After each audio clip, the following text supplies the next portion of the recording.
জুলাই গণঅভ্যুত্থান অধিদপ্তর গঠন করতে যাচ্ছে সরকার। মুক্তিযুদ্ধ বিষয়ক মন্ত্রণালয়ের অধীনেই এই অধিদপ্তর গঠন করা হবে।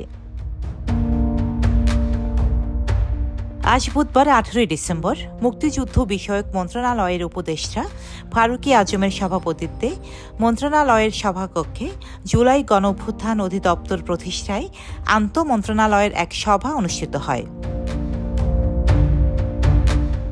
জুলাই গণঅভ্যুত্থানের ইতিহাস ও স্মৃতি সংরক্ষণ, গণঅভ্যুত্থানে শহীদদের পরিবার এবং আহত ছাত্র জনতার পুনর্বাসন সহ গণঅভ্যুত্থানের আদর্শ ও চেতনাকে রাষ্ট্রীয় ও জাতীয় জীবনে সুপ্রতিষ্ঠিত করতে এই অধিদপ্তর করা হচ্ছে। সভায় মন্ত্রিপরিষদ বিভাগ, জনপ্রশাসন মন্ত্রণালয়, অর্থ বিভাগ, আইন ও বিচার বিভাগ, পররাষ্ট্র মন্ত্রণালয়, জননিরাপত্তা বিভাগ, লেজিসলেটিভ ও সংসদ বিষয়ক বিভাগ, তথ্য ও সম্প্রচার মন্ত্রণালয়, স্বাস্থ্য সেবা বিভাগ, স্বাস্থ্য শিক্ষা ও পরিবার কল্যাণ বিভাগ, স্থানীয় সরকার বিভাগ, শিক্ষা মন্ত্রণালয়, সমাজ কল্যাণ মন্ত্রণালয়, গৃহায়ন ও গণপূর্ত মন্ত্রণালয়, যুব ও ক্রীড়া মন্ত্রণালয়, সংস্কৃতি বিষয়ক মন্ত্রণালয় এবং মহিলা ও শিশু বিষয়ক মন্ত্রণালয়ের প্রতিনিধিরা উপস্থিত ছিলেন।